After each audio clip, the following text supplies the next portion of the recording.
Gunshots echoed through the Norfolk blizzard. 5 blood-soaked victims crashed through the VA hospital emergency room doors simultaneously, painting crimson trails across pristine white floors. Code red. All doctors to trauma bay immediately. But no one came. Every doctor was trapped in other surgeries. Harper, clean up room 3 right now.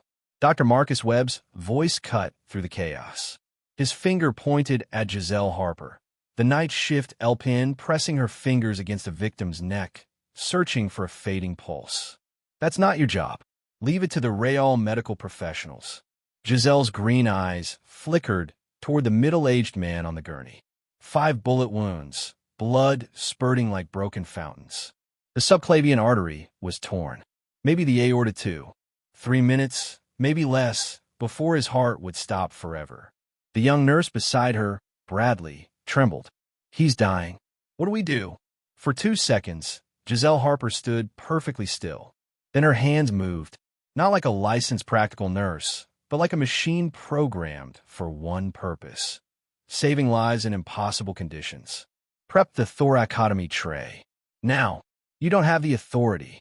Webb's face turned purple with rage. Do you want him to die? Giselle didn't look at Webb.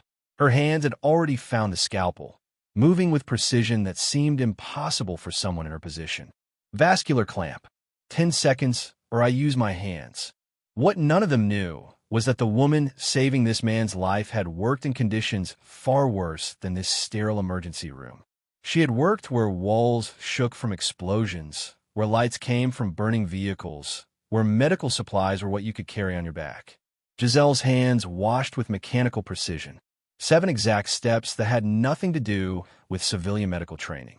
Her light brown hair, tied high, swayed slightly as she moved, but her body remained perfectly balanced, centered, ready. Dr. Webb strutted across the emergency room. The auxiliary nurse thinks she can touch surgical instruments now. 15 people were watching. That's a liability lawsuit waiting to happen. Giselle pulled out a small, weathered notebook from her scrub pocket. She wrote quickly. Case number 247, GSW denied treatment. December 10th, 2025. 2 years of documentation. 2 years of recording every Gold Star family turned away for paperwork. Every widow told their benefits were pending. Every child of a fallen soldier denied care because of administrative errors. She's doing it again, Dr. Webb. Nurse Bradley stepped forward, acting outside her scope of practice. Should I call security? The patient wore civilian clothes, but Giselle's trained eye caught what others missed. The tactical vest under his flannel shirt. The way his boots were laced, straight European style. The Sunto core watch. The tan line on his ring finger, recently removed. This wasn't just some random shooting victim. She arranged the medical instruments in combat triage sequence. Immediate access to critical tools. Everything positioned for speed over protocol. Security Chief Rodriguez pushed through the crowd. This is completely unacceptable. I'm calling Norfolk PD. We have a nurse performing unauthorized medical procedures. But in the corner, Pete the janitor watched with different eyes. Former Navy corpsman, he'd seen things in Fallujah. He whispered, "That's not civilian training. That's ghost unit technique." Giselle's hands stopped trembling the moment she picked up the scalpel. The transformation was so sudden that Bradley stepped back. It was like watching someone flip a switch. Through the patient's torn shirt, a tattoo was visible on his left deltoid. DevGru. The only easy day was yesterday. Navy SEAL Team 6. Dr. Webb pulled out his phone, recording. This is Dr. Marcus Webb, Chief of Emergency Medicine. I am documenting that LPN Giselle Harper is performing unauthorized surgical procedures despite direct orders. But Giselle had already made the first incision. The thoracotomy was textbook if the textbook had been written for combat zones instead of hospitals. She spoke in Pashto to an Afghan interpreter in bed 12. The interpreter's eyes widened. You were there. You were in Helmand. I can hear it in your voice. Nurse Bradley tried to pull up Giselle's employee file. Instead of the normal personnel record, a red banner flashed. Access restricted. Security clearance required. File sealed by DoD directive. The man with 5 bullet wounds was stabilizing. What Giselle had done in 12 minutes would have taken most trauma surgeons 20. The phantom stitch she'd used wasn't taught in any civilian medical school. The quick-clot hemostatic agent came from her own pocket. The tourniquet technique followed tactical combat casualty care protocols, procedures that no licensed practical nurse should know. How did you know about the aberrant subclavian? Nurse Thompson asked quietly. That's a 1 in 10,000 anatomical variation. The patient's eyes opened. Admiral Thomas Hayes, Deputy Commander of Joint Special Operations Command, looked at the sutures on his chest. Ghost protocol. Your ghost protocol. The fake dog tags Giselle wore shifted during the procedure. Underneath was another set. The designation wasn't Medical Corps. It was something that didn't officially exist. Chief of Staff Harrison burst through the doors. Review the security footage from the last hour. Now, Giselle's notebook fell from her pocket, pages fanning out. Page after page of meticulous documentation. 247 cases. Gold Star families denied benefits. Names, dates, specific reasons for denial. Admiral Hayes saw one name circled multiple times. Michael Harper, Sergeant First Class, killed in action, Helmand Province, Afghanistan, August 12, 2017. His eyes moved from the notebook to Giselle's face. Michael Harper. He saved my entire team. We were pinned down, taking heavy fire.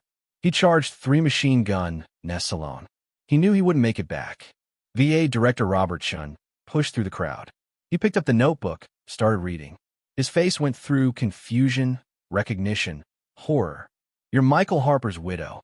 You're the one who's been leaving reports under my door. Chin scrolled through his phone, pulling up a classified file. Operation Silent Guardian, August 12, 2017. Sergeant First Class Michael Harper, Kia, while saving 7 members of SEAL Team 6. Widow, Ghost Protocol Medic Giselle Harper. Call sign Ghost 7. This is ridiculous. Webb tried to regain control. Ghost units are a myth. Rodriguez had gone pale. I saw a ghost unit once in Fallujah. This woman appeared, looked like a local nurse. Got us all out. When I asked her name, she said, ghosts don't have names. Giselle checked her phone. The life insurance policy for Gold Star families that had been pending for 8 years had just been approved. Someone was watching. Even if this is true, she still violated hospital protocol, Webb said. Admiral Hayes sat up. Dr. Webb, this woman has saved more lives in combat than you've seen in your entire career. So I suggest you shut your mouth before I make a call that will have you explaining to a congressional committee why you try to prevent a decorated veteran from saving lives. Pete the janitor stepped forward, pulling something from his pocket. A challenge coin. Navy SEALs, Task Force Blue. My son was in Kandahar, 2010. A woman appeared from nowhere. Saved him and 4 others. That was you, wasn't it? Giselle nodded once. Pete came to attention and rendered a perfect salute. Through the windows, red lights appeared. The distinctive thrum of helicopter rotors. MH-60 Blackhawks. The 160th Special Operations Aviation Regiment. What's happening? Bradley squeaked. Blacksite security teams don't deploy for myths, Harrison answered. They deploy for assets that matter to national security. The helicopters were directly overhead, fast-roping operators onto the asphalt. Figures in black tactical gear established a perimeter. A voice transmitted through the PA system. VA Medical Center Norfolk, this is Black Site Command. We are executing a priority alpha extraction under National Security Directive 572. All personnel remain in place. 6 operators entered in tactical formation. The team leader approached Giselle. Ghost Shidem, I'm Reaper Schuster. We're here for you. National Command Authority has authorized your reactivation. Giselle's voice was different now. Harder, more confident. My daughter. She's the only reason I stayed dark. She comes with me, or I don't move. Already secured. She's en route to Little Creek. The threat against your family has been confirmed. The shooting wasn't random. They were trying to kill Admiral Hayes because he was getting close to the truth about your husband's death. Giselle pulled out a small encrypted drive from her scrub pocket. She'd carried it for 8 years. She handed it to Reaper 6. Everything's on there. Financial records, communication intercepts, names. 247 families weren't denied by accident. They were targeted. Chen's phone rang. He handed it to Giselle. It's the Secretary of Defense. Yes, sir. Understood. Condition green. Ready for deployment. One requirement, sir. The families in my notebook get everything they're owed plus interest. Non negociable. She handed the phone back. Done. The Harper rule goes into effect immediately. No Gold Star family will ever be denied benefits while waiting for paperwork. But you're just a nurse, Webb whispered. How is this possible? Giselle turned to face him fully. Dr. Webb, I've been shot at by Taliban fighters, had mortars burst my eardrums, performed surgery in moving vehicles while taking fire. I chose to be just a nurse because it let me help people without anyone asking questions. But every time you humiliated me, I documented another family you failed. Your contempt was my cover. It worked perfectly. The helicopters were spinning up. Ma'am, we need to move. The enemy knows we're here. Giselle walked to her locker, opened it with the combination she'd used every day for 2 years. Inside was a small bag. The uniform of the Ghost Protocol. Black fabric with no insignia. Giselle Harper. Harrison stepped forward. On behalf of Norfolk, Virginia Medical Center, I apologize. When you return, there will be a position waiting, not as an LPN, as Chief of Combat Medicine Training. Webb stepped in front of her. You can't just leave. There are protocols. Admiral Hayes broke the tension. Dr. Vep, stand aside. As of 3 minutes ago, Ghost 7 holds the equivalent rank of Lieutenant Colonel. You're interfering with a national security operation. Giselle stopped at the door, turned back. Every one of you has a choice. You can be part of the system that fails our veterans, or you can fight to fix it. I've left you the evidence. 247 families are counting on what you do next. The helicopters lifted off, heading east toward Little Creek.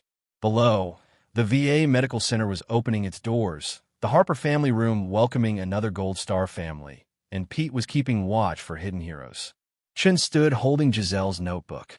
He opened it to a random page, reading aloud. June 15th, 2023. Corporal Davidson's widow brought their daughter in. Severe asthma attack. Denied treatment because death benefits not yet approved. Child survived, but unnecessary suffering. 2 years she worked under me. Webb sank into a chair. 2 years I treated her like she was nothing. Harrison took control. Everyone in this room is now under federal non-disclosure orders. What you've witnessed is classified. The encrypted drive would lead to the largest investigation into Veterans Affairs fraud in American history.